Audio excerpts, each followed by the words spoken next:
What's interesting is that my fear of triggering your fear constrains my political behavior.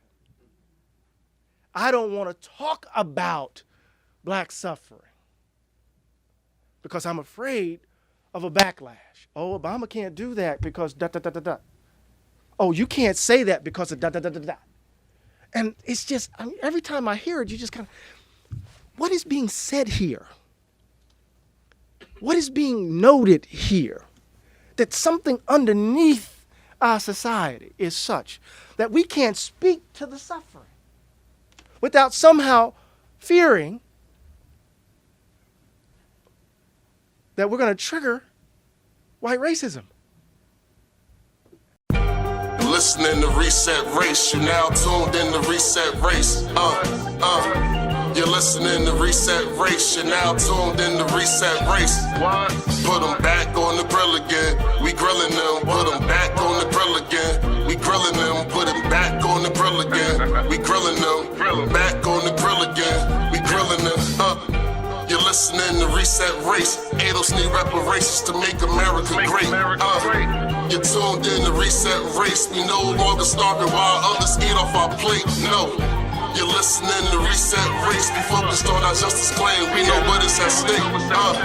You're tuned in to Reset Race. You'll find out who really about justice and really who fake. Lineage go back to U.S. Southern plantations. Penniage, Jim Crow, and mass incarceration. Redline and lynchings. We are old from this nation. You're not about justice if you ain't for reparations. MG the wise one, cousin mother intellectual. Samantha bringing fire, anti-black, we pressing you. No permanent friends and no permanent enemies. The backbone of the country, the way you need our energy. You gon' see? Listening to Reset Race. You now tuned in to Reset Race. You're listening to Reset Race. You're now tuned in to Reset Race. Put them back on the grill again, we grilling them. Put them back on the grill again, we grilling them. Put them back on the grill again, we grilling them. Back on the grill again, we grilling them. You're listening to Reset Race. ADOS need reparations to make America great. You're tuned in to Reset Race. We no longer starving while others eat off our plate. No. You're listening to Reset Race. We focused on our justice claim. We know what is at stake. You're tuned in to Reset Race. You'll find out who really about justice and really who fake. Welcome to Reset Race, where we talk about race, and especially as it pertains to race and politics in the United States of America and how it impacts people who descend from slaves here in the country. So I'm going to introduce you to the team, or they're going to introduce themselves, and we're going to start from the top. Ladies first, of course. That's how we get down. And Sam, talk to the people. All right, oh, and I'm back on Twitter for another 5 minutes. It's ActifyMG_RR, as in Romeo. All right. All right, so I'm Samantha Angelique. You can sometimes find me on Twitter at me17trillion, but I've been taking a break from you people. John C.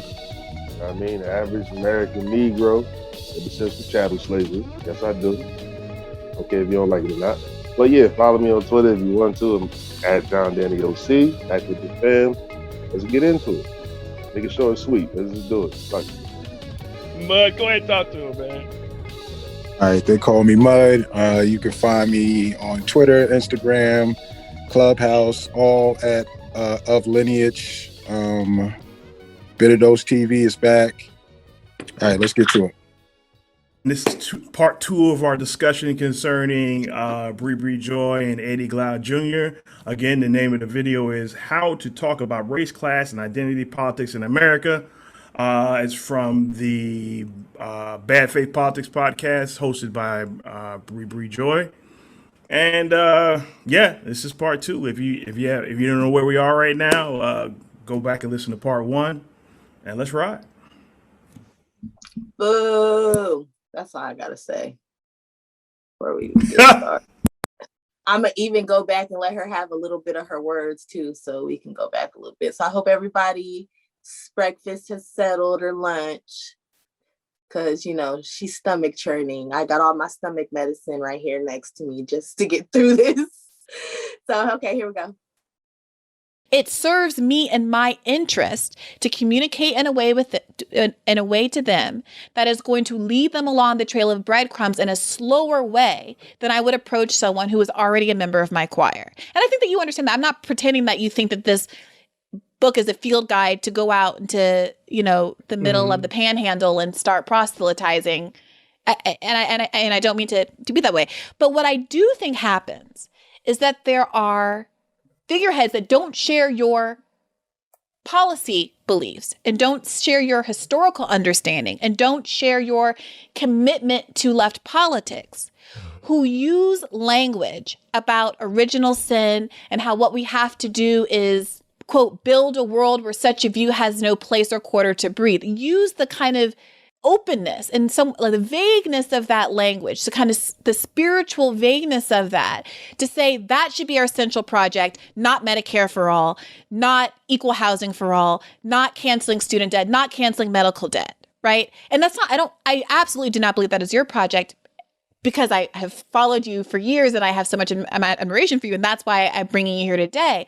But what I'm questioning is whether or not that kind of language is weaponized in service of maintaining a status quo where we can all sit and kind of pick the lint out of our belly buttons and talk about the abstraction of racism without talking about that important piece that you brought up that I think is put so well, which is that policy can be a tool to start to change people's hearts and minds, as it were. The more we talk, the more I'm beginning to think that we don't disagree on it's very narrow on the substance of the matter. It's really about perhaps a different space in which we function, in which we operate. So the political question, as you imagine it, or as you enact it, is shaped and framed by, and you tell me if I'm wrong here, by the reality of bare knuckle politics, of the electoral process and the like. The politics that, how I'm imagining it, has at its core a moral question, an ethical question about who do we take ourselves to be, who do we aspire to be, right? And trying to deconstruct this insidious view at the heart of America's self-conception that requires of you and me a kind of quieting of who we are and how this country has oriented itself to people like us. And what do I mean by that in its particulars? Baldwin has this wonderful formulation. It's the early Baldwin. It's in an essay entitled Many Thousands Gone, in Notes of a Native Son. And he says, it's as if you want to make our faces blank in order to wash away your guilt. That the precondition for and this is my language, that the precondition for my entree into American society is that I have to leave the particularity of who I am at the door. And that's on the right and on the left in this country. And so part of what I'm trying to do is to argue for and to fight for and to give voice and language to what might be necessary to clear the space for us to imagine ourselves otherwise. And I worry, Bree, if I may, that if we concede to the demands of politics as such, out of the practical and pragmatic impetus, that we have to talk in this way as opposed to that way, that we may leave in place, right, the very things that end up, choking the life out of democratic possibility in the country in the first place. I like what Eddie Glaude has to say, but my issue with Eddie Glaude is, even though he talks about policy, he still spends too much time talking about hearts and minds. And I don't care about hearts and minds of white people or people of color.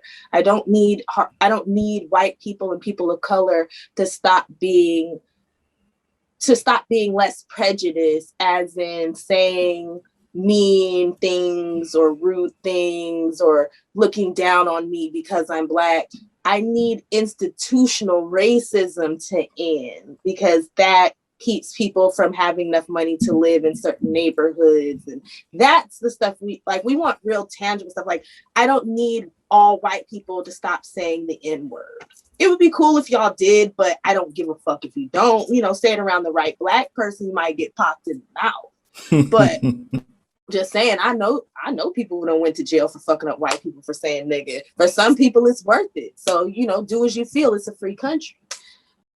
So that's my only thing with Eddie Glaude, though. That's my issue. Like, I don't care about changing people's hearts and minds. That's not my goal. We can change people's hearts and minds through the curriculum with children. We're not gonna get somebody's 70-year-old grandparent who grew up in the heart of Dixie in the South, growing up not realizing that the South lost the war until they were like fucking 14.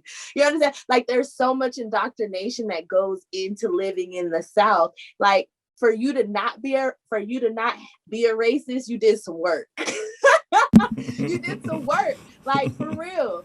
And so you just can't expect to litigate people's hearts and minds. That's not the goal. Like, let's put policies in place that will help Black Americans who descend from chattel slavery specifically. And after that, do the class bullshit y'all talking about for everybody else. And us, because we want double. We get hit twice. Yep. Go ahead, you guys. What y'all got? I got two things real quick for me. Number one, it seems, okay, I mean, we may have tackled this before and someone may have said it before, but I'm not sure if we have. But it seems like all of Bree's reasoning starts from a conclusion and then tries to fill in all the if, ands, hows, and whats, right? She's of the conclusion that this class thing is the only way to get things done. We got to get a big coalition, whether it's built on sand or not. This is how we do it because everybody agrees. But it hasn't worked.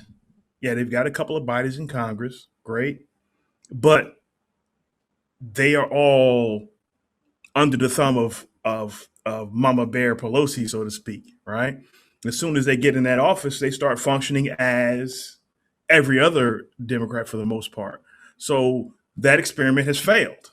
I mean, there's no way to get around it. That experiment has failed. Yeah, do you have every once in a while, like Congresswoman Tlaib has had words with Joe Biden about Palestine, but the black folks in the squad aren't doing the same type of thing for us, right? So this flawed conclusion that this is the only way forward and then filling in the gaps on the way is backwards. It's backwards. It's weird because she's so married to it. I mean, it seems during this discussion, it seems like she's going through an existential crisis when she talks to Eddie Glaude. You know, Eddie Glaude is, like you were saying, Sam, there's a lot of this hearts and minds and flowery talk, but it is really bothering Bree Joy that she can't convince Eddie Glaude to think like her. It seems like it's really bothering her. All right. That's one thing. The second thing is I view America. This is the weird analogy that came to me a little while ago. I view America as a cake, right? We have all these ingredients, the people, the land, things that were done. But the thing that makes that the cake is heat. And that heat is our oppression, right? Without grappling with that, you will never understand how this cake was built, how this cake was created. And then if you don't deal with that, you're going to lose or going to continue to lose. That's a serious issue. And that's all I got. Mud, what you got, man?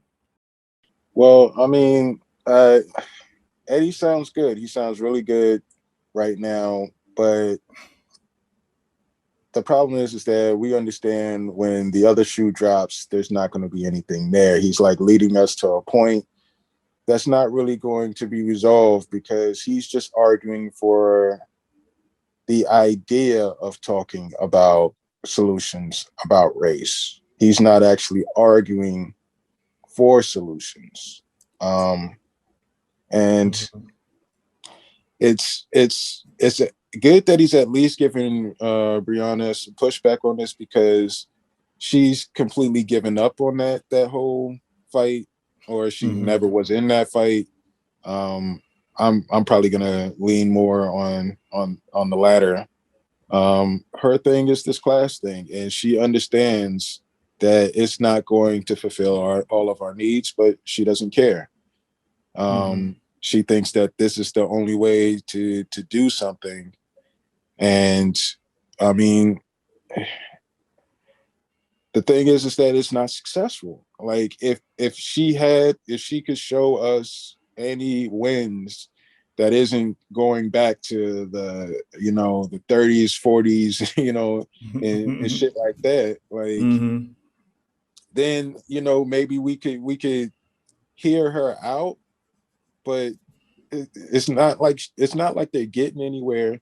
And ultimately, even if we did support them, we know we're going to lose in the end. So I'm in a position where I feel like Eddie is the best representation of where I'm at in this discussion, but I don't feel fulfilled with that, because I don't see how this is going to really lead us anywhere, because it is a bunch of like poetic speaking with no actual point. Yeah, I think I agree with you, Mud. And I think if Eddie had policy solutions, we know what our solution is. If he could get behind a policy solution or two, as far as these changes that he wants to see, or a path that he wants the left to go on, he needs some policy initiatives. Otherwise, they're talking two different languages and they're walking right past each other. At least that's what I view. All right, thanks, Mud. John, what you got? Yeah, yeah, I agree with what everybody's saying. This is funny. It's like Bree Joy is arguing for class reduction as a way to solve our problems, and like Sam said, Eddie Glaude is arguing like we gotta convince the country that it's racist. They got to like people got to stop being less racist, like, and that'll solve our problems. Like when none of these things will really solve our problems. None of these things people have been talking about, like, kind of just saying that like white people got to stop being racist towards us and recognize us as a racist country, blah blah blah. But no policy came out of that. And then you got the left doing the anti-black class reduction, which we all know, historically you lose when that shit happens. Like, so I don't know. I agree more with Eddie with this shit, but I feel like it's a conversation that's really going nowhere. You know what I mean? So Democratic possibility in the country in the first place. I hear that concern. But I guess as you were saying that, I think that the difference might actually be less the field in which we're fighting, or the audience that we're speaking to, or the spaces that we're occupying professionally, and but the order of operations. Because it's not to me to say we're not going to talk about the particularity of that experience. You must. I could not agree more. But I think it's what comes first. Do we lead with the policy, or do we lead with the, discussion of entrenched racism? Yeah. Do we start? It makes me think of both ends. It absolutely has to be both, but kind of where I'm going with that is where they're like, we need to educate people on both. Why? I don't understand. Like, I understand why we need to educate people in school, but you are not going to educate an overall population that is not in school. So that's my only thing. I don't understand why we have to do both. Do you understand what I'm saying, Mud? Do you get where my feelings are? Yeah, definitely. I mean, I think that it's one of those things where everybody tries to make it seem like we gotta jump through this certain hoop before we can actually do this thing, and none of it is realistic. Like, we can just do reparations and just see how that pans out. We don't really need to do a bunch of I don't know propaganda. Even though I do think that should be a piece of it, I do think that we should like have some sort of like educational piece to it. Yeah, but that propaganda piece should be coming from Black institutions, not necessarily the government. Like with the Asians, right? That hotline they created themselves. Those Stop Anti-Asian Hate videos, that was paid for by themselves. The government didn't do that. The government's just responding to that shit and the propaganda that they're using to convince the people. You feel me?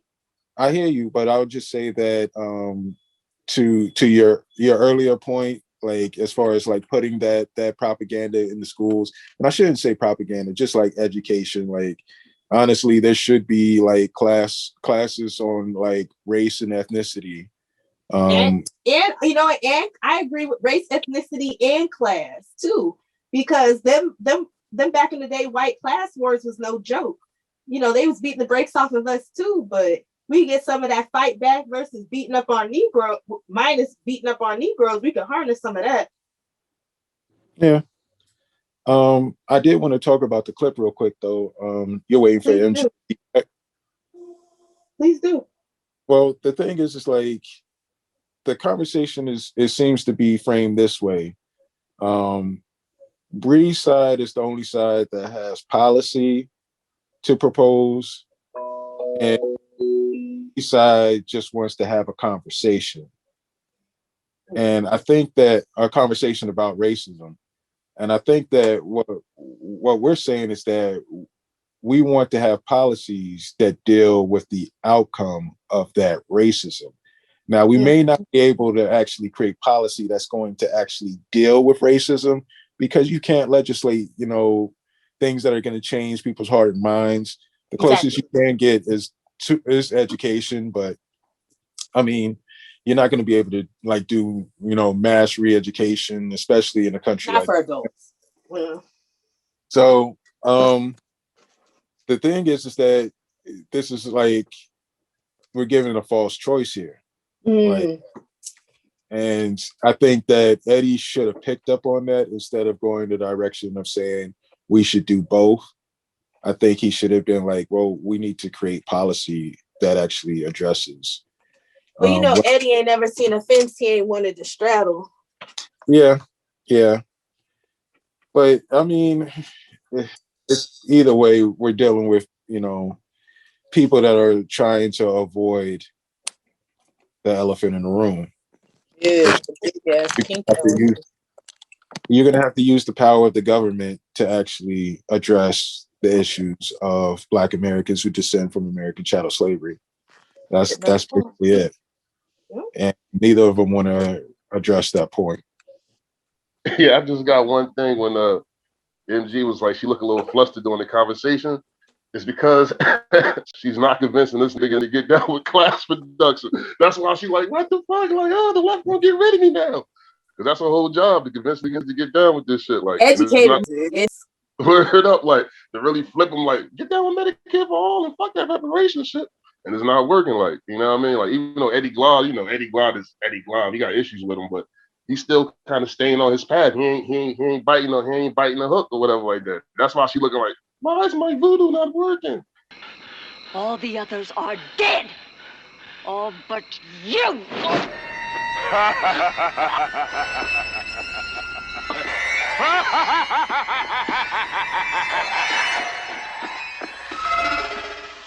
So I just think that shit is funny in the motherfucker though stuff. That's all I got. Yeah, she wait a minute. You're not Adolph Reed. She like, you're supposed to be like Adolf. You're supposed to think like Adolf. That shit ain't working like. Yeah, you said you read Adolph Reed, damn it. You said you know him. Kalkulinski like, we gotta get this girl out of here. We gotta get her the fuck out of here now. Word up. Like I said, her and Kyle sound just alike. They should probably date. Like they sound just alike. They do. I mean, it's the same politics.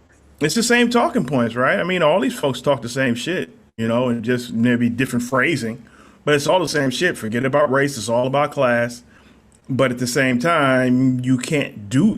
But at the same time, they recognize that talking about race and class is the most effective way to get your point across.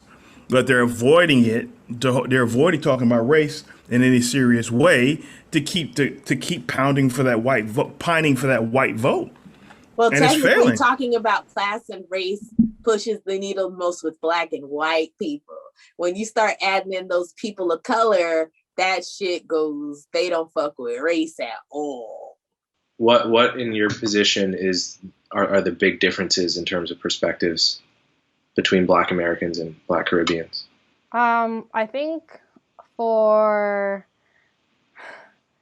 well, the biggest thing is what you just said in terms of describing us as Black Caribbeans. Like, people don't describe themselves as black something. They would describe themselves like there are songs, like, it's not like there is no sense of that identity at all.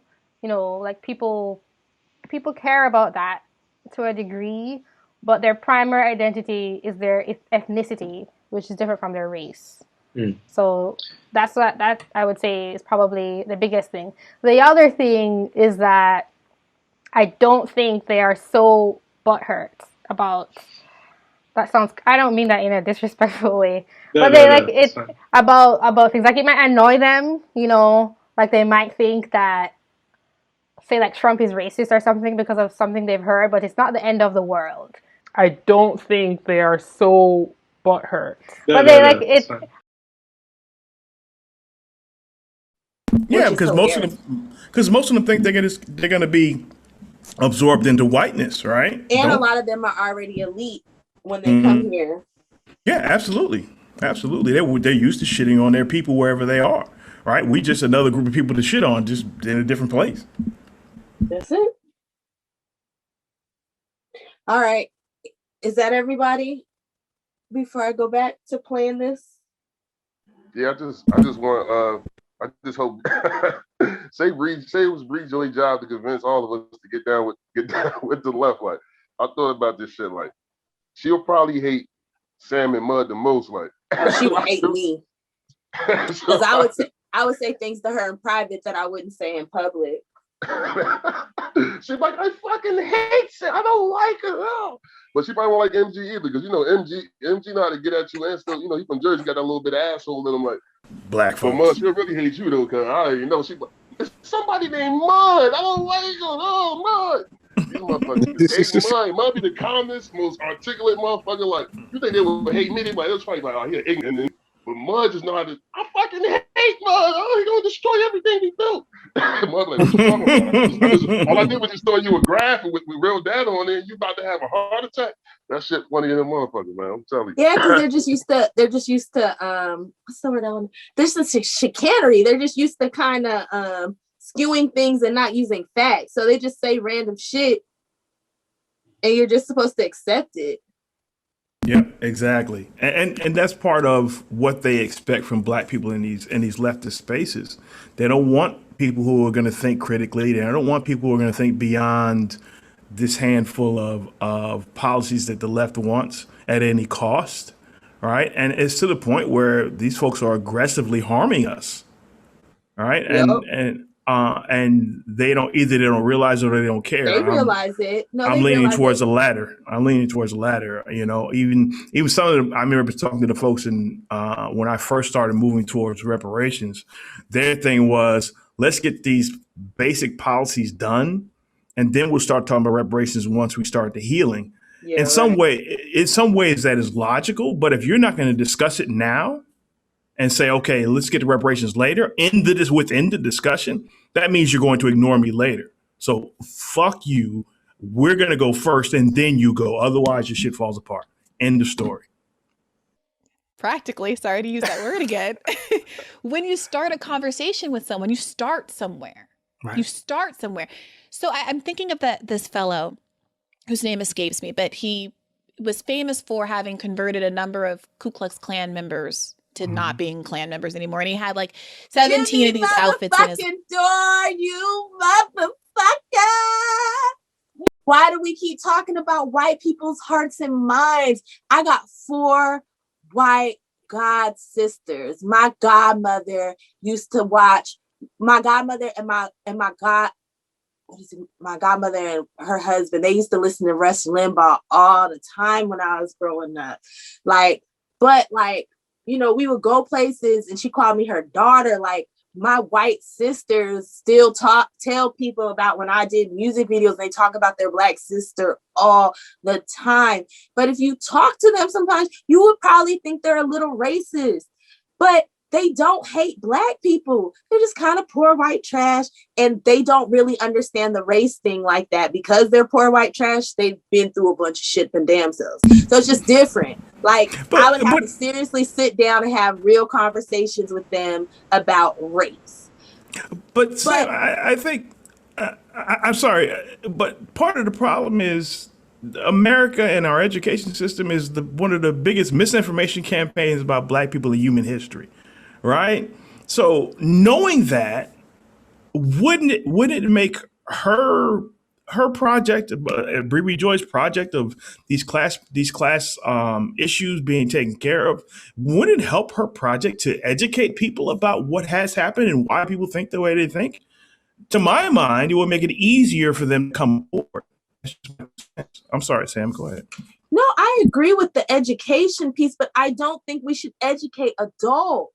Like, I think adults should educate themselves, right? So that's fair. I didn't learn all this Black history shit in school. I went to private school until I was in the 8th grade. And after that, I went into the public school education system. Everything I've learned about Black history on a real level, everything that I've learned about Black history on a real level, I have learned myself through choice, through me wanting to learn. That's what adults do. Kids are the ones that should be introduced to information and should be taught. So again, they focus on the policy. That's really what I'm trying to say. And the only policy that Black Americans really want is reparations. After that, do the class shit. Stop trying to tell us class shit is our reparations. It's not. It's two separate things. So you need to do both and shut the fuck up. Outfits in his closet, because every time they left the Klan, they would give it to him, and it was kind of like a notch on his belt, this Black guy. And when interviewed and asked, how do you do it? He says, well, I start by asking them to come and sit down and have a Coke with me. And I ask them if they have kids, and I say, I have kids, and we talk about our kids, and they realize that I love my child, and I'm a father, and I'm a parent. We have this very basic thing in common. Now, I wouldn't accuse that man of being indifferent to racism, not caring about racism, trying to hide the fact that obviously what's driving him is a desire to decouple these men from their conscription into a virulently racist sect, right? Mm-hmm. But the step one isn't for him, practically, hi, you're a Klan member, you're a racist, stop, I hate you, which everyone would have every justification to say to anybody. Again, who the fuck is doing this? I talked to many of white people on the Twitter during the elections. And I don't just remember going around to random white people who had said nothing wrong, just saying you're a fucking racist and I hate you, do reparations. I don't remember those being the conversations I was having with white people. Not most of them, but a lot of you Bernie supporters was telling me to take my nigga ass back to Africa, or I could have reparations when I took my nigga ass back to Africa, or niggas should go back to Africa and then maybe we'll. It was some iteration of that, but there was a lot of niggas coming from the left, the progressive, the white, liberal, progressive racists. Y'all got a lot of racists in your tent. But they make room for those folks, right? That's part of the problem here. It's a big ass clown car on purpose. Yeah, they are so dogged about making space for those people that they're ruining opportunities to move forward, right? And I mean, and that is what it is. And if they're not ready to tackle this stuff, it's not going to go anywhere. But a handful of folks will get paid, a handful of folks will get good jobs, a handful of folks, will move on with their lives, and we'll still be in the same spot if we allow this to continue. And it is what it is. I'm sorry you went through that, Sam. That didn't happen to me. They kicked me off Twitter, so they had to deal with me. What's funny? I didn't get kicked off Twitter till I started making nice with the white people. As soon as when all that BLM, we stand with Black people shit started, I was like, okay, you stand with Black people, but will you stand with Black people for reparations? I got away with that shit for like 2 weeks. I got too many white people jumping on board. I had a few companies jump on board. They shut me down. They shut a bitch down like 3 weeks. Yeah, that's why I got shut down, because a handful of people were listening to me, right, and that makes me a problem. No, a handful of white people were listening. A handful of white people on the left were you listening to me. You can get black people listening to you all day. When you start getting too many white people listening, they shut you down. Yeah, I had to go. Yeah, I was a problem. That's all right. I'm still pretty. Damn 'em. John, Mud, what you got? Let's go with John first. Sorry, Mud. Yeah, man. Word. They tried to banish MG. That shit was. They really. That's all right. We got an eyewitness here. John's an eyewitness. Black red rose races that Sam and y'all talking. MG talk that shit real, man. Word I love that, man. Red rose races. And the word of the red rose races is fucking horrible, man. But me and Sam was talking about this shit. How like we seen that Jimmy Dore video. We was like, this is a problem, man. This is a fucking problem. Like, you know what I mean? Like he won't advocate for reparations. So he just bring this Klan man on, talking about we all human beings. So, I'm a Klan man. So we should all get together with and all this other stuff. Like he crying, talking about he had to fight for the black kid on the black top because he was black when he was 8 years old. Like, what the fuck is this shit? What this shit got to do with this thing got nothing to do with nothing. Like, we starving out here. We need our bread, Jimmy. What are you talking about? Like, and he's out there changing one heart and mind at a time. If Jimmy Dore came to my school, we was elementary school, man, them little black kids would have told Jimmy Dore up. He would have came with that bullshit. But that's another story. That's just some funny shit to say. But like, what does that have to do with anything though? You know what I mean? Like this is the shit. And then she want to bring this shit up like she had to talk to the Klansman. That's a waste of time to me. We got to put political pressure to get political solutions for our problems. Like, fuck convincing the Klansman. I'm not. Come on, man. What the left doing, man? Look, just being racist as ever. Look, banish MG, call Sam all kinds of. Again, this shit is terrible. They the worst, man. It's all gravy, but I think John brings up a good point. As far as how the left does this, she's talking about that one guy that occasionally goes to talk to Klan guys about life and da da da da da da. We're looking for broad policy. It's funny that she focuses on this one piece, but everything else she talks about is broad policy, right? But he talks about this one guy who talks to Klan people and talks them out of their hood. Right, which is cool. Symbolic. It's cool, but it's still symbolic, right? I guess it's like it's not even symbolic. It's anecdotal, maximum. It is, right? You know what I mean? And it doesn't really get us anywhere as a people, as a country, right? Because not everybody's going to respond to that the same way. And this nonsense that she's talking about is one individual doing his one individual thing, and that's his mission in life. Good for him, right? The way he tackles that is not how policy should be tackled at the state and federal level. It's just not, right? That's all I got. I'm sorry. Mud, what you got, man? No, I totally agree, but I think Eddie Glaude opened the door for this because he made it about changing hearts and minds. So he jumps to this example of this dude running around changing the hearts and minds of Klans members, and she's trying to act like this is what our politics are. When in actuality, if we're going to use the comparison, instead of talking to a white guy about your kids to kind of find common ground, I guess we're going to have this conversation with the government about redlining. We're going to have the conversation with the government about like things that no other group has actually experienced. So it's not going to be like this whole thing, this whole comparison falls apart. It's silly.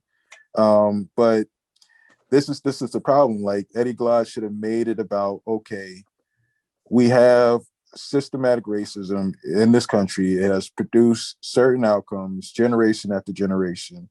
We need policy to resolve that. That's the conversation. That's the real conversation that needs to be had. And if you're not willing to have that conversation, you might as well team up with Bree and just agree, to do some class shit, because you're not really talking about doing anything either. John, do you have anything? No, I'm good. We're almost done. Justification to say to anybody, obviously. But he is effective in part because he understands that the starting point is elsewhere. And I guess my view is that, and I wrote this about an article. I wrote this in an article I wrote in response to Ta-Nehisi Coates' article, The First White President, years ago. there's a certain kind of discourse right now, very popular among kind of like the Black intelligentsia, that says white people won't support a policy if they perceive it to benefit Black people and brown people. All right, pause. Ta-Nehisi's Coates piece shouldn't have been called the first white president. It should have been called the whitest president. That would have been a little bit better. It still would have been accurate because Trump wasn't the worst of the presidents that we've had. But not by far. Not by far. We got Woodrow Wilson, Calvin Coolidge. Fuck out of here. Yeah, but for like a hyperbole, that would have been all right. Like, I think it would have been, whitest would have been better than the first white. All right, let's rock. Here you go. Institutions. Policy if they perceive it to benefit Black people and brown people. Well, that comes out of the University of Chicago's law school study, right? Right, and it's true. I'm not disputing that. Mm-hmm.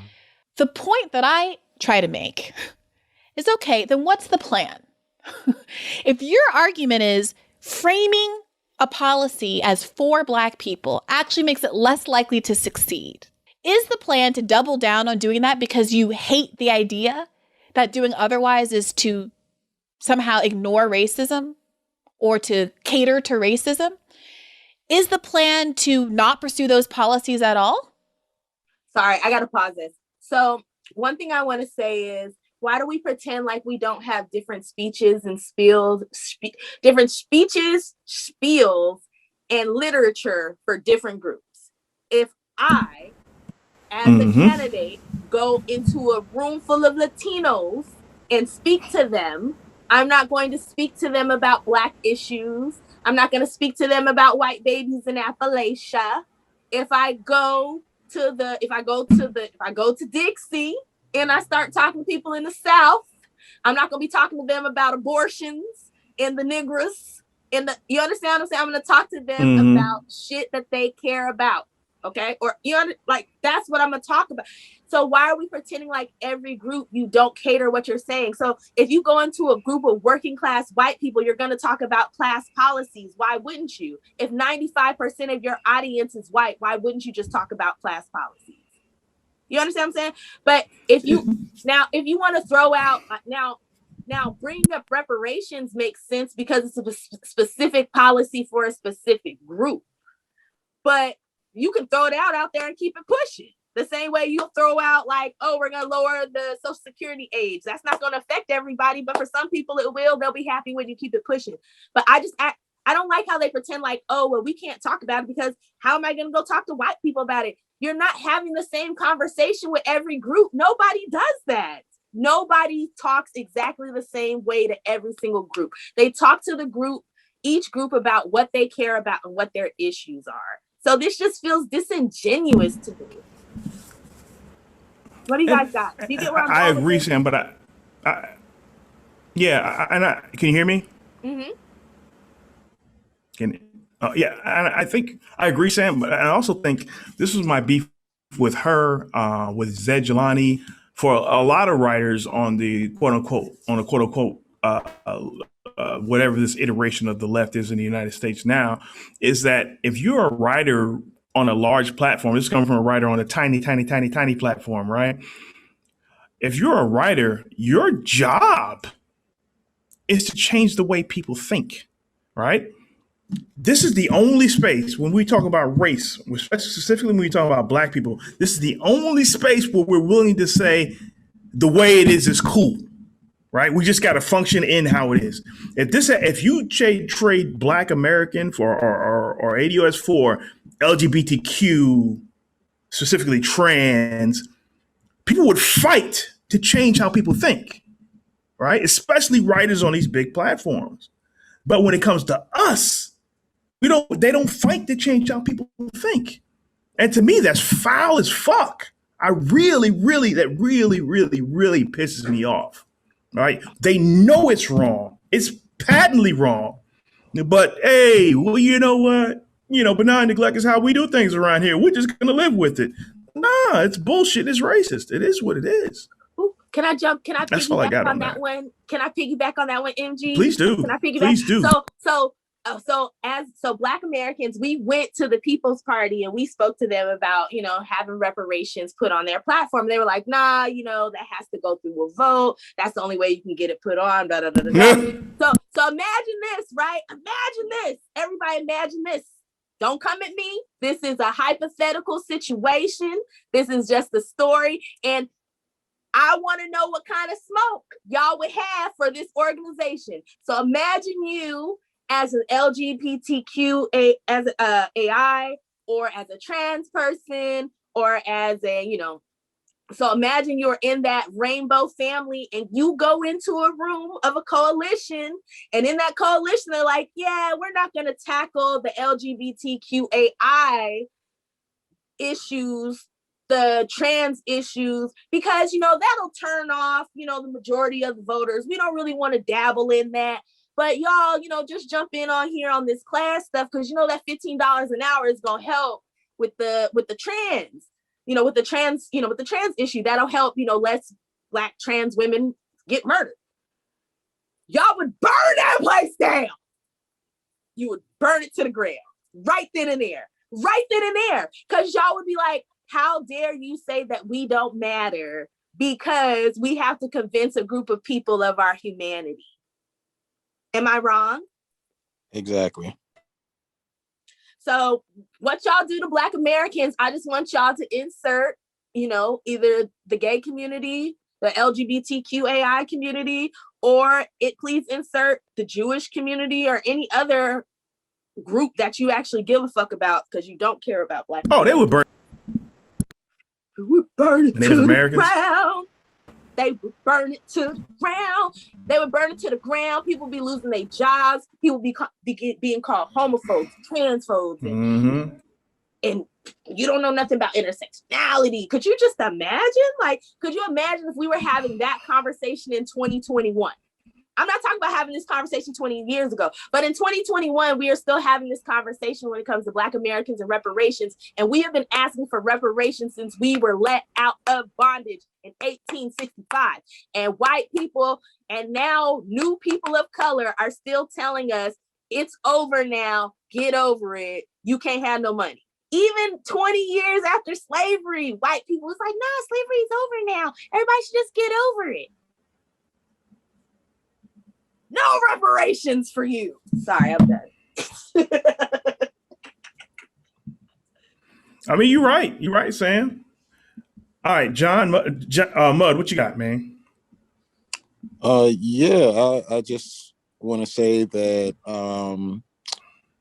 she referred to this study, and I would taking in those results, I would just say that it does show that there's a racism issue in our society.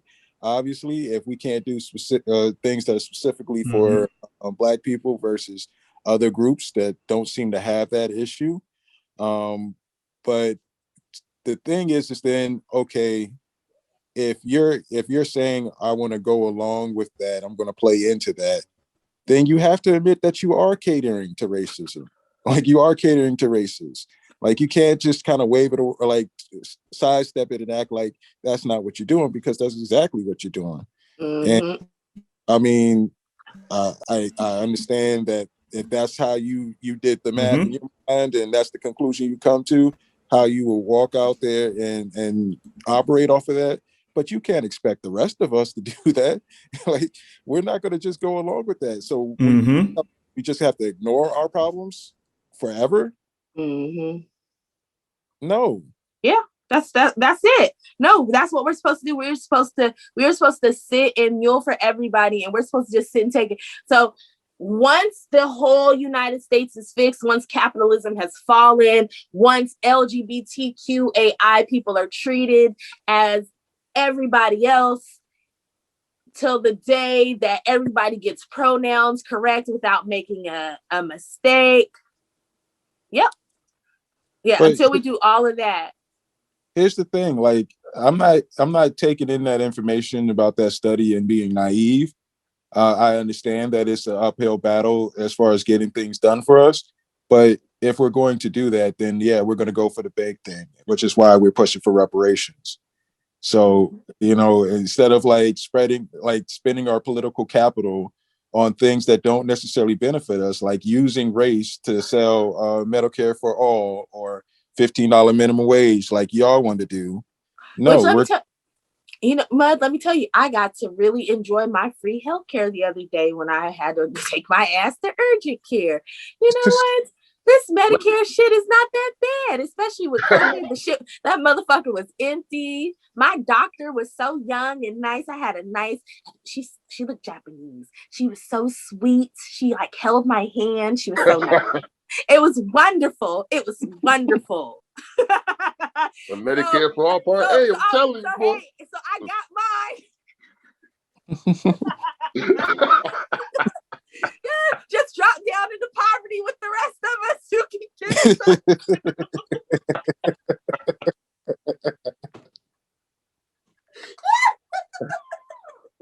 Lord have mercy. But yo, I got something like imagine if Bree was having this conversation with a Palestinian activist, like because she claims that white people don't like when policies benefit black and brown people. They brown people. The left is going hammerland over Palestine. Not only are they trying to convince hearts and minds, they're trying to push policy in America for motherfuckers just thousands of miles away. Even not aid, trying to cut off aid to Israel. You got the black members of the squad, people that's part of our ethnic group, trying to tie their struggle to Palestine and trying to get them money, get them houses, get them a country. Yeah.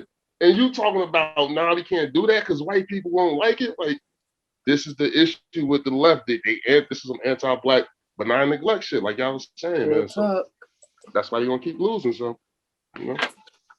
Exactly.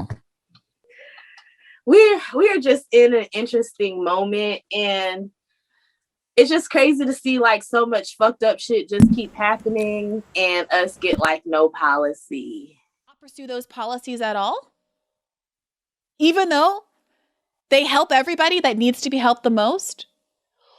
Or on some level, is it appropriate to say, hey, I actually just support this universal policy, and I'm going to go to a white area and say, this policy helps you. I'm going to go to a black area and say, this policy helps you, but not necessarily frame and design every policy so that it is the American plan to disproportionately benefit black people by getting them a $15 minimum wage. And actually, every okay, policy.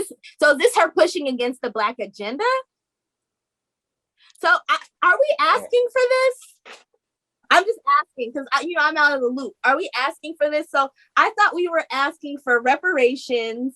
We'd like a new streamlined version of affirmative action. Y'all can have affirmative action. That shit's dead because that shit's gone to white women and people of color. We want a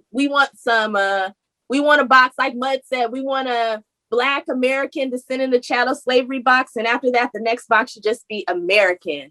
And I know Mud said he don't care, but the Native Americans should have a box too because they're technically sovereign and they're their own country. So they should technically have their own box. So there should be 3 boxes. And then a 4th box should be non-citizen, right? That's it. There should be 4 boxes. That's it. I like that, Mud, right? 4 boxes is good, right? So you should be in one of those 4 boxes. So the Black Americans who descend from chattel slavery, they should get specific set-asides, i.e. jobs, grants for housing, grants for starting businesses. We should get 20% of all government contracts off top. And then after that, shit should go to Americans and Native Americans. And then whatever goes to non-citizens is what goes to non-citizens. And y'all can be mad at me for all you want to, but citizenship has to count for something because I cannot go to Mexico and demand shit as an illegal immigrant. That's it. I'm talking about myself. I'm not talking about y'all. Y'all talking yourselves undocumented. But if I go to Mexico and I become an illegal immigrant, they will lock my black ass up and then they will deport my black ass and tell me not to come the fuck back to their country. But yeah, I love that 4 boxes. That's it. So that's what it should be. So what you talking about, Bree, all this, every single policy, we don't want every single policy we don't want Medicare for all to have a specific carve out for Black people. We don't care about that shit. Just make that shit universal. We don't care about that shit. Like, we want reparations. We want a new version of affirmative action just for Black Americans who descend from chattel slavery, period. And we want set aside specifically for us, but we don't need every fucking policy for you to have a specific carve out. When you do the Green New Deal, yeah, we want specific set asides within the Green New Deal. They're called earmarks, babe. Why are we pretending like there aren't earmarks in all these goddamn bills? You start reading these motherfuckers, there's all some bullshit in it. Am I wrong, Mud? No, you're not wrong. I So, also go ahead, go ahead. please. No, please, go ahead. Nah, I just think it's completely disingenuous to say like we want that in every policy when they haven't even offered one policy like that. So what the fuck are they talking about? Like it's ridiculous. Like if you have it's not it would be one thing if you had a few policies and we were like, no, that's not enough. You need to make sure that's not what anyone is saying. We're saying that you're not doing shit for us. So we need you to be specific about what the fuck you're going to do for us. And that's basically it. But they're playing games. Beyond, I'm glad you said disingenuous, because that's exactly where I was going with it. Beyond disingenuous. Because like I said, the thing is, this is a straw man, right? So she is a lawyer, so she knows that she's throwing up a straw man argument, because these are not the arguments that Black Americans who are actually doing the work on the ground and the actual Black academics who are economists, they're not talking about this like this. Maybe random dumb motherfuckers who just have random, history degrees and shit like that are talking about it. But we're not talking about you're just making shit up. And then you end up riling up people because they feel like, well, why should they get something in every policy and da-da-da-da-da? Like, listen, this is a bunch of bullshit. It's a straw man and I'm over it. Y'all got anything before I play the rest of this? You got anything, John? Yeah, all right. I don't think those policies, they won't even do no carve-outs, because the carve-outs they're going to do in the policy is going to be some POC bullshit. Like, I know what they're going to do. Like, you already know what they're going to do. If they do it and they're not going to do it, she's just this is straight up. She pushing straight up hardcore class reduction. They doubling down on this shit. They really are. Man. This is sad, just in time for 2022, and they're going to get slaughtered in the midterms. They're going to get slaughtered. You better do your hoodoo, bro. What's up? Yo, Sam, do some hoodoo. I don't have to do no hoodoo. I don't have to do no hoodoo. That shit is written in the stars. That shit is written in the stars already. The blood has already been spilled. That shit's running in the streets and in the rivers already. It just ain't made it to the White House yet. Like 2022, it's gonna be a bloodbath. Like they're gonna lose massive seats. Blue seats, it's gonna be a blue bloodbath. Just blue blood everywhere. Right. And I hope the progressives get it the worst. I hope so too. I hope the squad metaphorically gets their Achilles heels cut.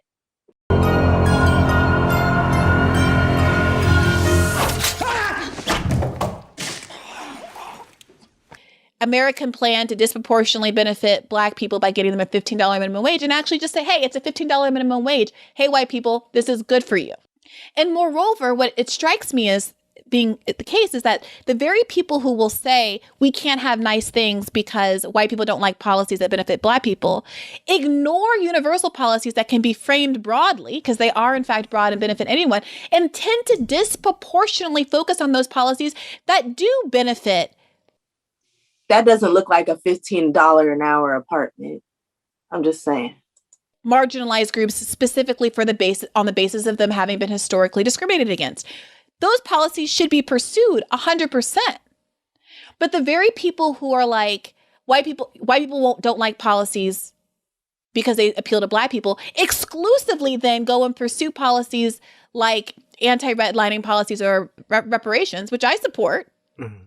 While ignoring policies like Medicare for all and, free college tuition, that in fact would do a better job of skipping over that hurdle of white resentment. Which is not true. Umbrellas don't make it rain, Bree. Read some shit. Umbrellas don't make it rain. Derek Hamilton.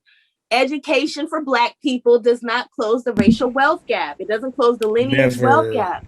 So what are you talking about? Free college and and again, it's nice to not die while you're poor, but you're still poor. Come on.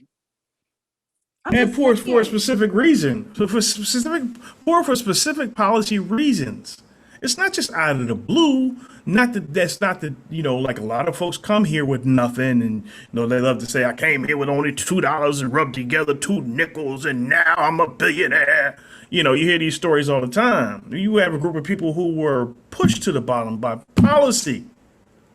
Policy that told us that we were not going to get a piece of the pie every generation. And now she's acting like, oh, none of that. Don't worry about none of that. All right, go ahead, y'all. Skipping over that hurdle of white resentment, because it in fact isn't a means-tested program that can be written off as for the poor, black and brown, lazy, blah, blah, blah, blah, blah, the welfare hand-wringing that the Clintons and the Reagans and all the third wave people engaged in for the last 30 years. So do you see what I'm saying? It feels like all of these narratives end up serving the interests of the corporatists who want us to keep fighting about race. The left has this version, it feels like, of making us fight about race under the auspices of, oh, we are anti-racist. And the right says, let's talk about race because we are racist. So this is my point, and I just want to go here. If y'all really cared about taking it to corporations and really building real coalitions, y'all would be out here talking about $25 an hour minimum wage, federal jobs guarantee, and a UBI at $2,000 a month. That right there would push most people in the direction that you need them to go. Would you still have a good chunk of Black people pushing for reparations? Yep, because you owe us our money. But would you have a lot more Black people listening to what you're saying and still pushing back saying, we'll take that, but we still want our money? Yeah, but y'all aren't offering nothing that's going to help the bottom. Y'all are sitting here playing games like this is the 1950s, like a diploma automatically is going to give you a good job these days. Like, we already know how this is going. We can even see with COVID, like, white unemployment numbers are going down. Black unemployment numbers are staying stagnant at best. Like, we're not even in the same kind of recovery. We already know how this bullshit goes, Bree. So, like, just because you have never mind. Y'all got anything? Yeah. Go ahead, please, Mud. Yeah. The thing with all of this is that if we side with you on all these things, we're also spending our political capital to get these things done. Mm-hmm. And we've already seen how this played out with Barack Obama and the ACA.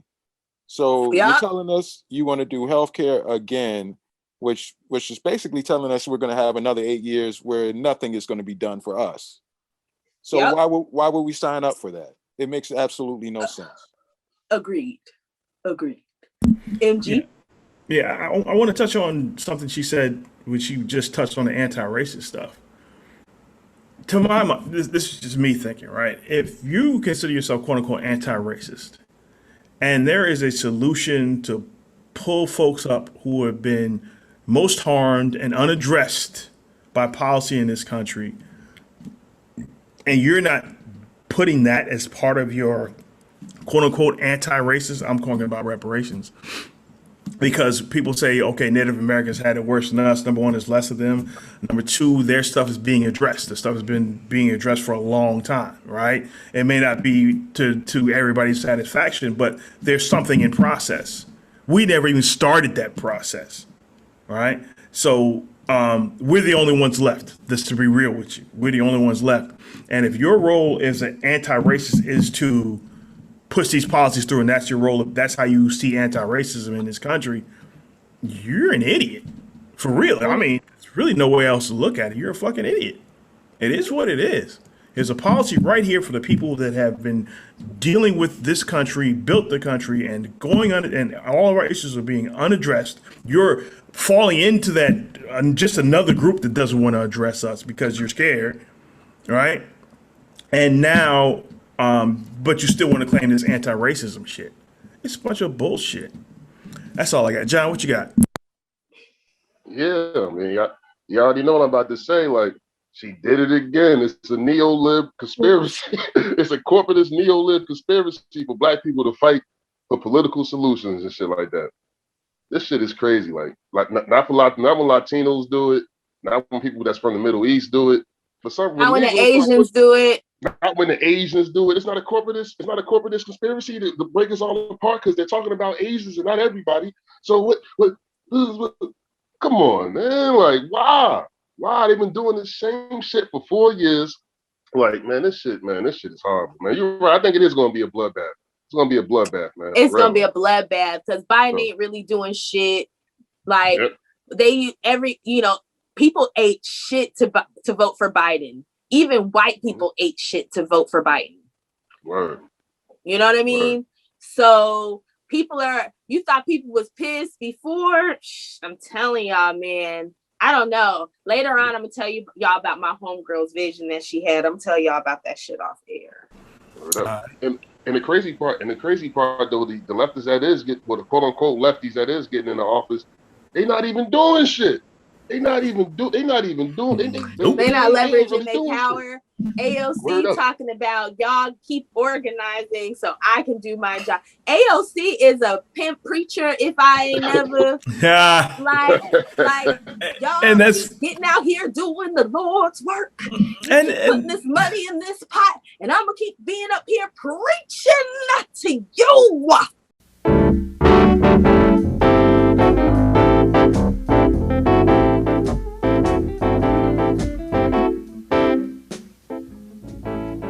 Giving praises to God. Thank you so much for inviting us into your home. I'm Bishop Magic Wand, founder and pastor of the Magic World Christian Kingdom Church.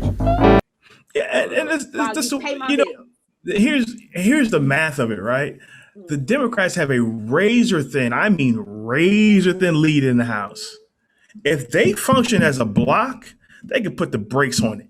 They're talking about the Justice Democrats. If they function as a bloc, they could put the brakes on everything. You mean the Just Us Democrats? Yeah.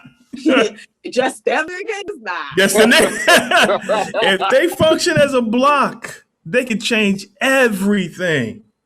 But MG, look what Joe Manchin doing. Joe Manchin, and Christian Cinema, Joe Manchin be like, yo, I ain't voting for this shit. Fuck, Joe Biden got to call this motherfucker. Joe Manchin. But that's how you wield power, right? When you have it, you wield it, right? Especially for black folks, we don't have it that often. So when you have it, you got to do something with it. And like look at Lori Lightfoot right now in Chicago, right? If she had to just say, you know what, fuck it, I'm gonna fight for black folks to get what we need as much as possible, right? If she had said that, she would have been in a totally different place than she is now.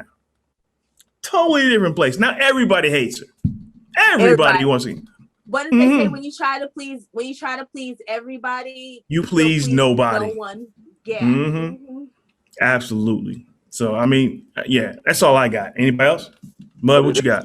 What it is with the wielding power thing is they're afraid that they're going to get some backlash and then someone's going to take that power away.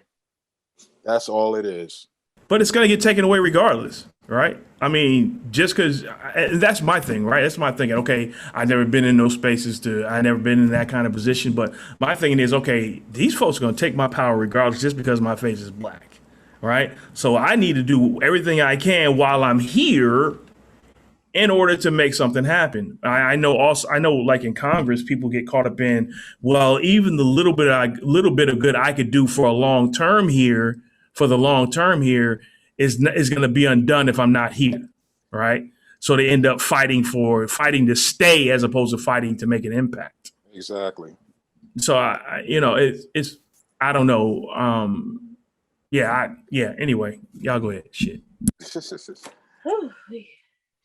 All right, we ready? Want me to keep playing? Yeah. Go ahead. So we can finish this out. And the right says, let's talk about race because we are racist. And there are gains to trade there. There is simpatico to be had. And both sides are using race as a way to keep us from talking about it. And it's not that race isn't important and it doesn't need to be addressed head on. But there is a way that race is inserted in a way that starts to feel strategic to derail any substantive policy effort that, in fact, to your point, Eddie, would do a lot to getting at the root of American racism in the first instance. Let me just say this, because this is fascinating. This is fascinating on so many different levels. I didn't realize how serious that bald spot is. What happened? Go back like 10 seconds. Okay.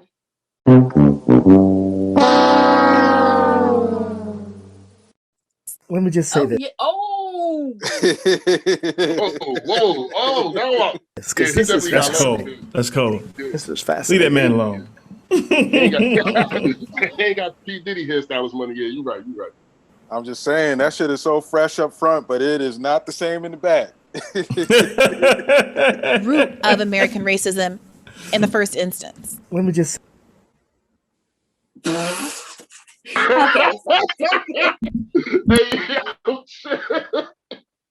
That's fucked up. Yeah, you might as well come home, Eddie. Just get the Mayweather, man. Just get the Mayweather special. Right. So Eddie got the friar tuck. Eddie got the friar tuck on. Man, he might as well just go get the glue weave and finish that little piece up. Word up. But he's a good looking dude. He can shave it all off and be good. No, he ain't got to do all that. They got man weave. Go get you some glue. That's true. He got the loot. He can go get it. Yep. He got money. Don't. Mm-hmm. Yep. I've seen so many good men weaves on. He got a little patch that he need covered. That's easy. They got 30 minutes. That is Sam. That is not a little patch. He got half of George Jefferson right there. Half of George Jefferson. We there. Hey, yo, chill. Y'all ain't shit. Okay, back to the rest of this. So that was fun. I enjoyed that. Let me just say this, because this is fascinating. This is fascinating on so many different levels. One can conclude that the two-party system deploys racial identity talk in ways that reproduce all sorts of noxious views with regards and outcomes with regards to race. The identity politics of the Republican Party, the way in which white grievance and white resentment is weaponized for their own particular ends. Either one way to put it, either we're Willie Horton or Bigger Thomas. Mm. And, Bigger Thomas, of course, is, the project of the white liberal. Sorry, I have to take this moment, and I hate to say it, but I got to put out my cape for white people. And with you, Eddie Glad, and Bree, and Barack Obama, I got to actually take this moment. Stop blaming white people, y'all. Stop blaming white people for everything.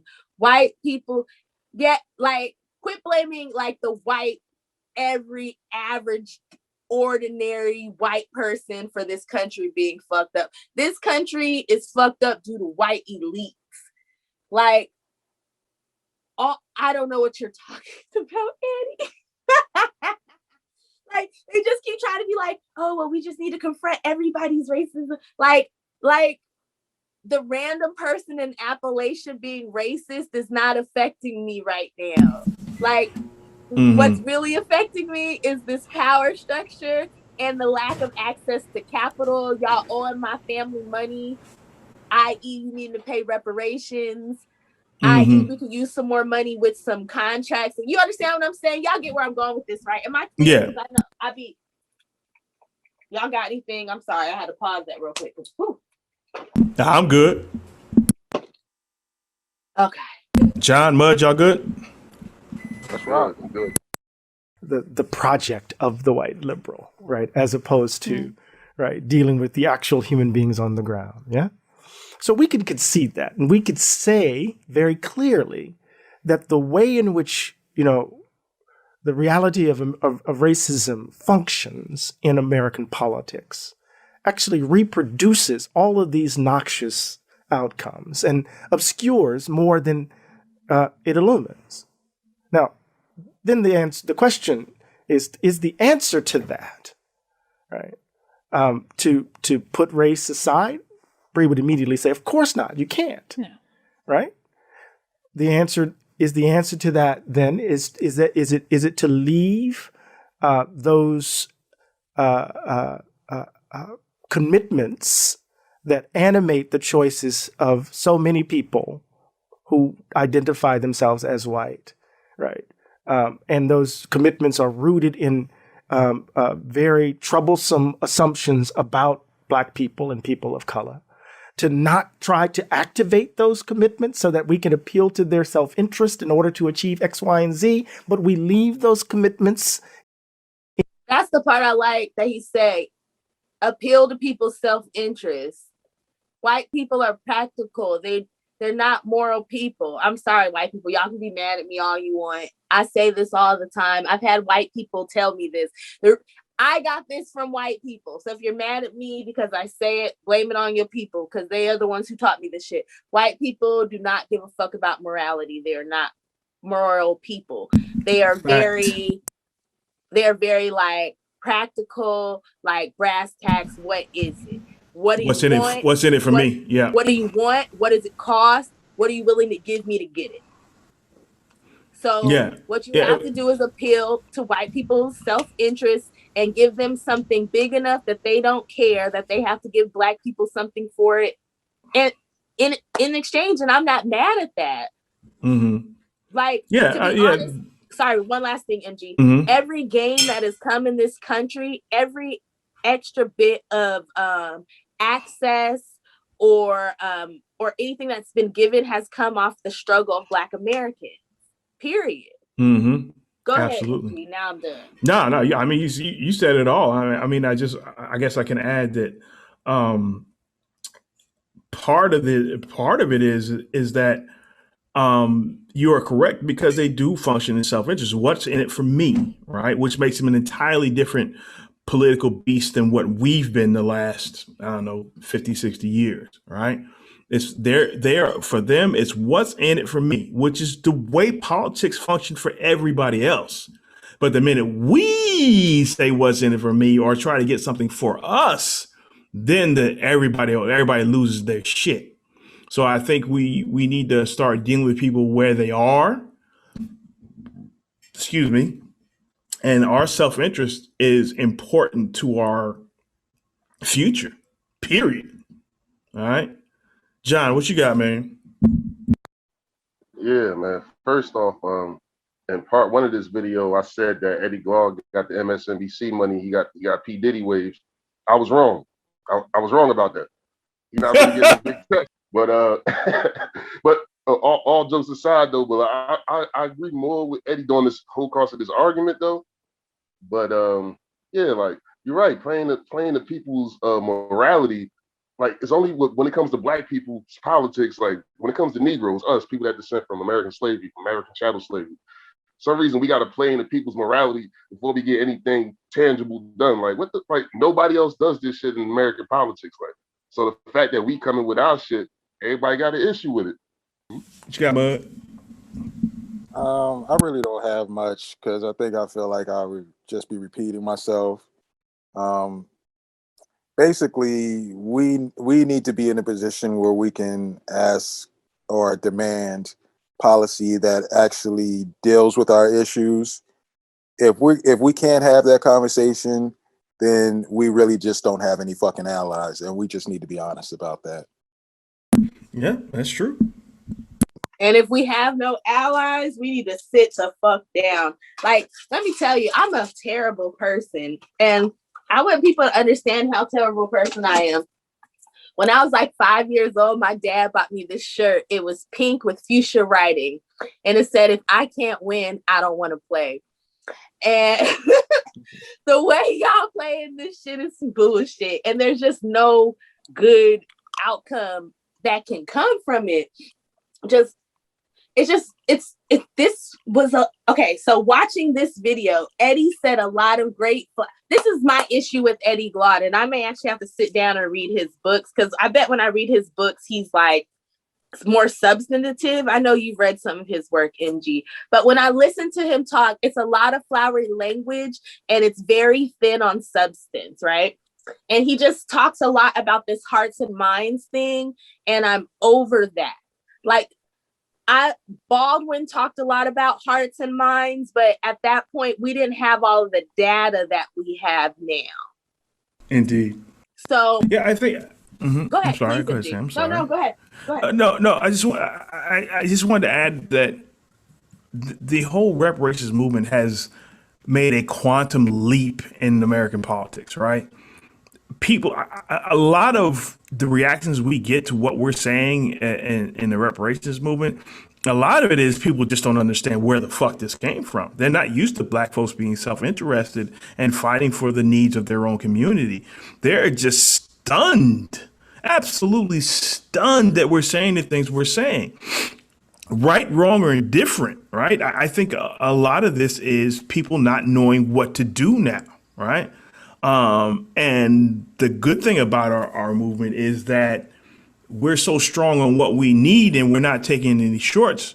They got an answer. Here's what we want, and then we'll function as part of your coalition. Otherwise, we'll just sit over here on the sidelines waving, period. Yeah, we definitely gonna be sitting back chilling. Chilling.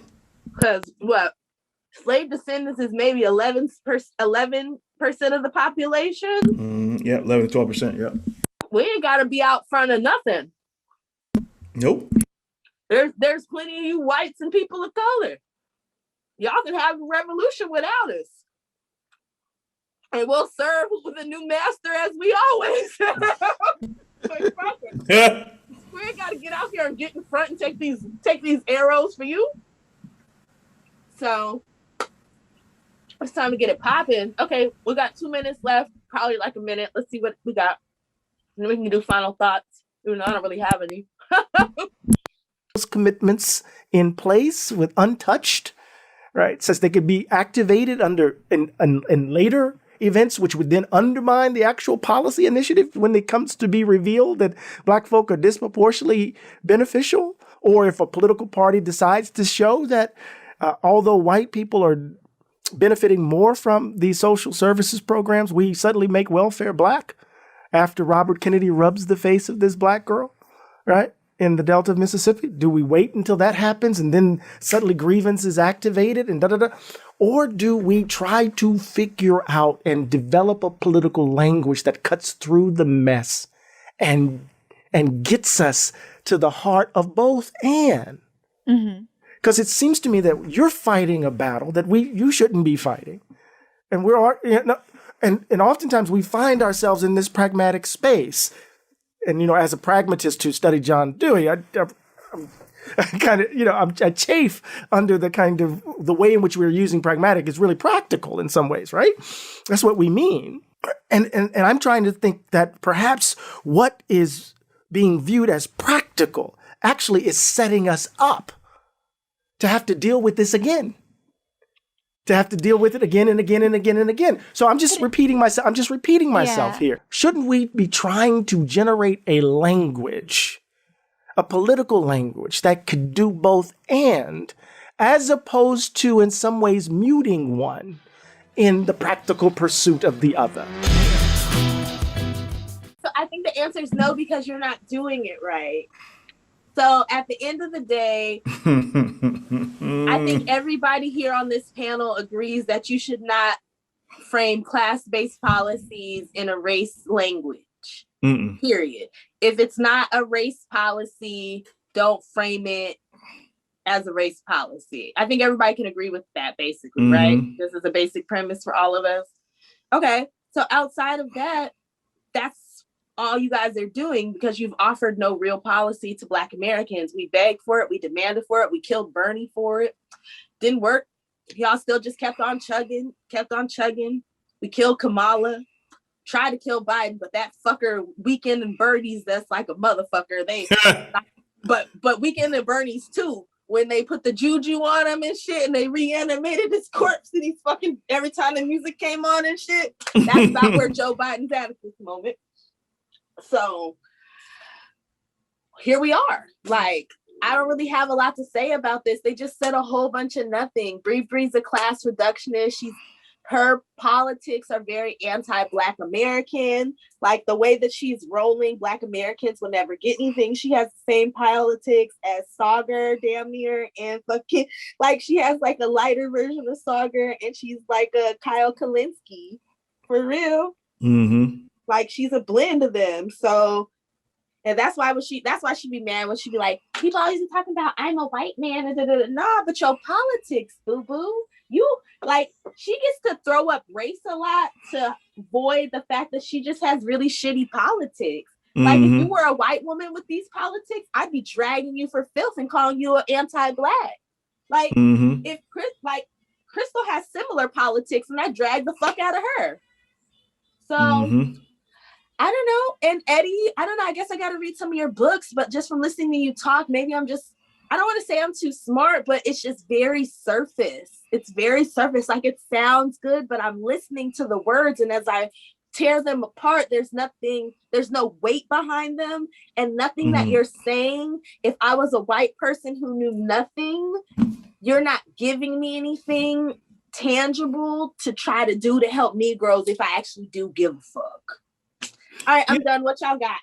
Yeah, I think to your point, Sam, I think the biggest developments in political language in the last couple of decades has happened in the reparationist movement, right? The development of political language, the biggest leap forward that has been taken in the U.S. politics is the reparationist movement. The language that we have developed over the last 3-4 years is like nothing anybody has seen in decades. All right. So Eddie Glaude is talking, the language has to be developed. There's no question about that. Eddie Glaude is correct about that. But there has to be a goal and some meat behind it, to your point, Sam. So I think we need to, I don't know, maybe he and the people around him need to spend more time trying to develop something more meaty than what he's talking about. And that's my final thoughts. John, what you got? Final thoughts, man. We get the hell up out of here. Yeah. Now I agree with y'all, man. I think this segment right here, Bree Joy, I want to say she ain't Candace Owens. She more like a Black crystal ball. You know what I mean? Just doubling down on class reduction.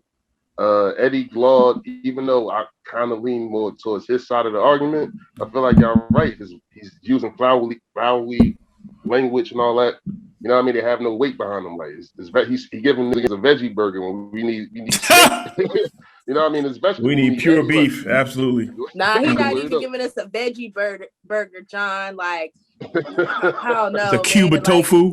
Not even, bro. Like some dirt with a little mayo. Little mayo on it. It's a dirt salad. Yeah. So like this whole thing is just Bree Joy, she's doubling down on class reduction. I just thought it was funny in the interview when she was trying to get Eddie Glaude to get all the way down with it, and he wouldn't get down with it. And she kind of looking flustered, like, why is this nigga not getting down with it? That's what I brought on the show for.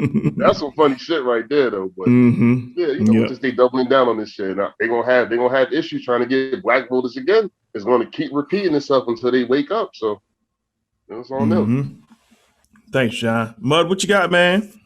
I think he did make his best points at the end. First being that Bree is fighting a fight that she shouldn't be fighting. The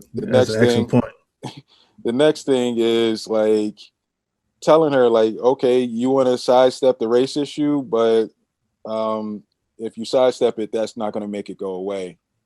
And he did bring up the very valid point of how welfare was not like a racialized issue. Then all of a sudden, it becomes a race thing. Well, what's stopping healthcare for all from going through that same thing? What's stopping the $15 minimum wage from going through that same thing? What's stopping any of these things from being stigmatized for being like I guess, black programs. Even if you're being universal, so you might as well actually have a program that's going to deal with the issue of race. And I think that the problem that I really had with what Eddie was doing, even though he was trying to fight the good fight, is that when Bree brought up reparations, he didn't latch on to it. He didn't have anything to say about it as far as like that. Is he really a proponent for it? Have you really heard him talk about it like that outside of that video that we kind of drug him for that he did poorly on?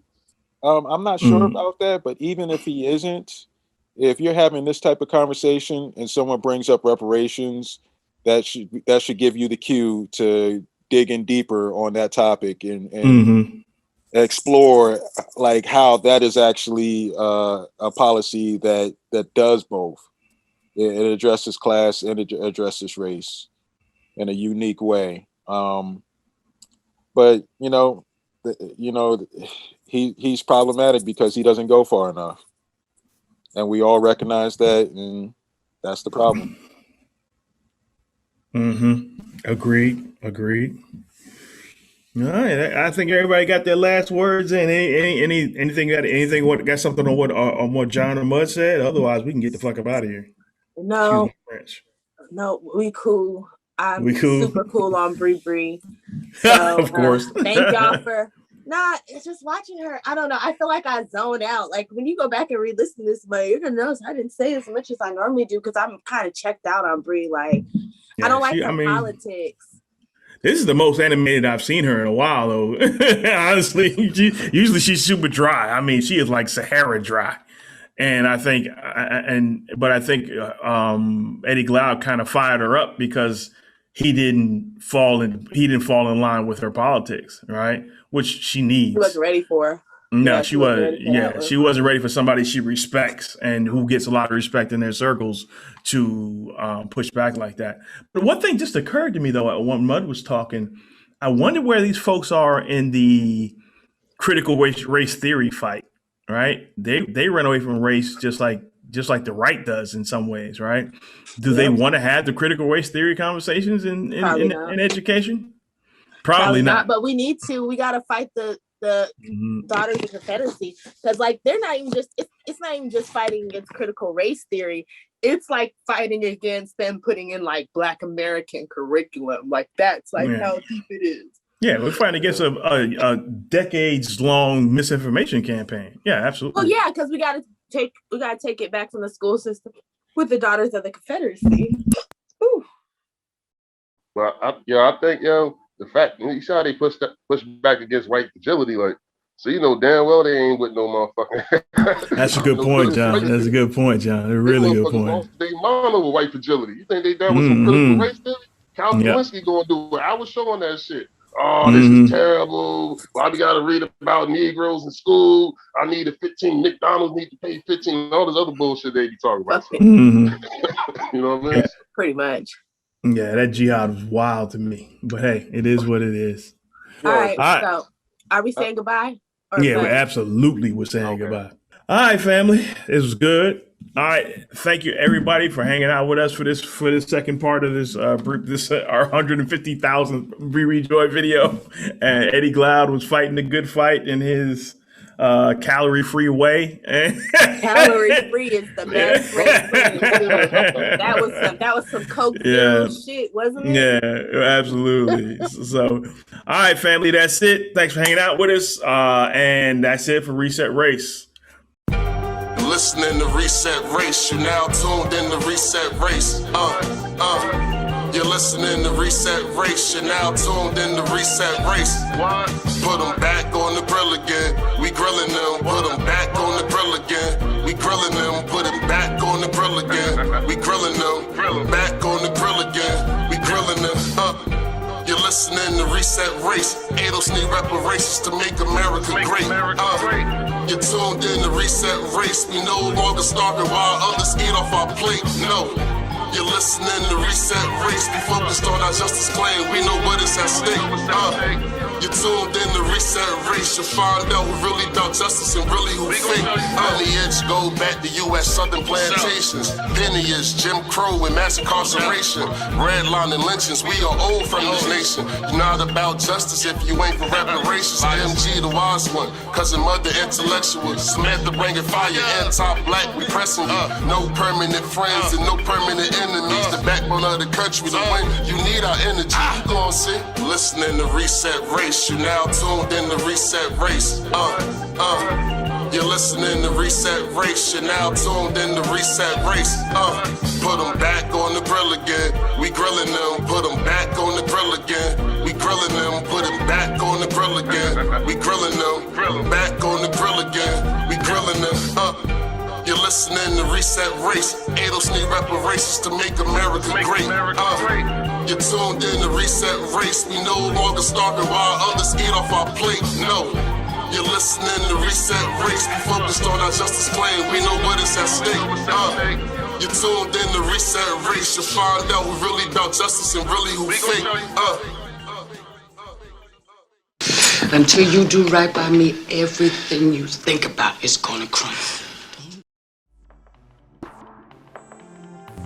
I wouldn't suggest that they vote for any party or either party. I would suggest that the so-called Negroes become politically mature, realize the power that they hold in the field of politics, and then once the person who is running is aware that this man is awakened to the power that he holds, then that person who is running will approach that Negro on a more intelligent plane. As it is right now, most of the Negro leaders sell out to the white politicians for a crumb. And an awakening, a political awakening among Negroes will make it impossible for the present Negro leaders to sell our people out as they've been doing in the past.